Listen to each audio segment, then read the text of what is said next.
Hello everyone, કેમ છો બધા? આશા રાખું છું બધા મજામાં હશો.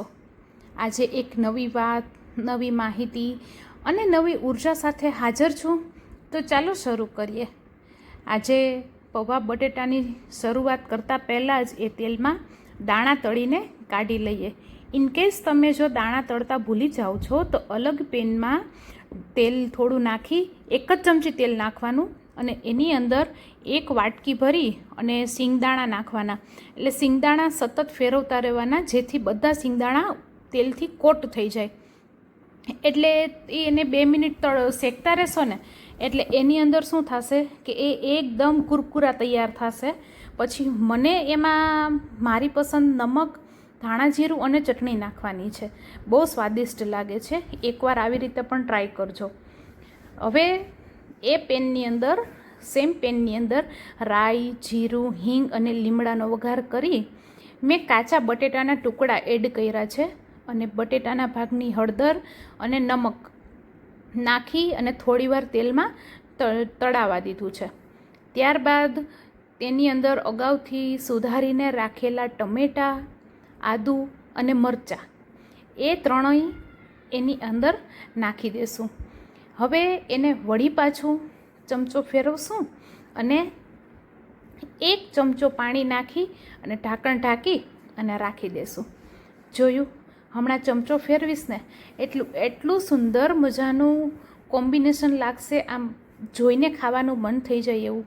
કેટલું રંગબેરંગી સુંદર લાગે. જો શરૂઆત કોઈ પણ રસોઈની સારી હોય ને તો સમજી લેવાનું કે આપણી રસોઈ 50% સારી જ બનશે. સેમ એવું બાળકના ઉછેરમાં છે.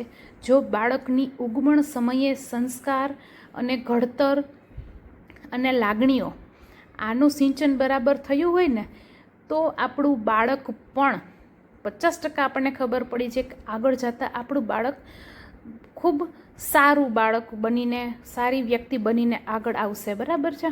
હવે જો આપણે પૌવા લઈએ. પૌવા છે એ એમ જોવો તો સામાન્ય વસ્તુ છે, પણ એટલી બધી ચોકસાઈ માંગી લે છે. ન તો કોરા રહેવા જોઈએ, ન તો જાજુ એની અંદર પાણી હોવું જોઈએ. કોરા રહેશે તો પૌવા ચવળ બનશે અને જો વધુ પાણી પડી જશે તો આપણા પૌવા છે એ એકદમ ચોટીને લોંદો બની જશે. હવે પૌવા ધોયા બાદ તરત જ એની અંદર પૌવાના ભાગનું નમક અને હળદર નાખી અને બધાના ભાગનું લીંબુ અને ખાંડ નાખી દેવાનું. પછી હળવા હાથે આવી રીતે મિક્સ કરી અને મૂકી દેવાનું છે. જો એ દરમિયાન આટલી પ્રોસેસ થઈ ને એ દરમિયાન આપણી બટેટા ચડી અને તૈયાર છે. હવે એની અંદર આપણે નાખશું પૌવા. પૌવા નાખ્યા પછી વળી પાછો આપણે ચમચાથી હળવા હાથે ફેરવતા રહેશું. પૌવા બહુ ચોકસાઈપૂર્વક આપણી પાસે કામ કઢાવે છે નહીં. બાળકનું આવું જ હોય છે કે બાળકનો ઉછેર છે ને ખૂબ જ કહેવાય સામાન્ય કે જે બધા કરતા હોય છે, પણ એકદમ ચોકસાઈપૂર્વક કરવું પડતું હોય છે. બસ ક્યારેક મને એવું લાગે કે આ પૌવા અને બાળકનો ઉછેર એકદમ સેમ સિચ્યુએશનવાળા છે, કેમ કે બંનેને આપણે સોફ્ટલી હેન્ડલ કરવું પડે છે.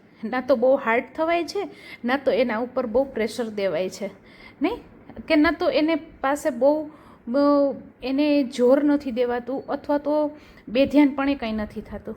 જો આપણા પૌવા રેડી થઈ ગયા છે.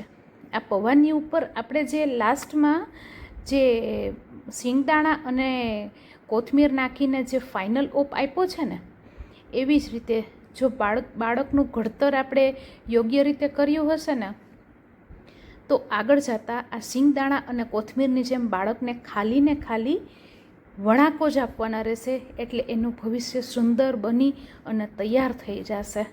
હવે જો પૌવામાં બધું એડ કરીને મસ્ત રંગબેરંગી પૌવા બટેટા તૈયાર કરી અને મારી દીકરીને હું હમણાં પીરસી દઈશ. એઝ એ ગુજરાતી બાજુમાં છાશ તો હંમેશા જોવા મળવાની જ છે અને મારી દીકરી એ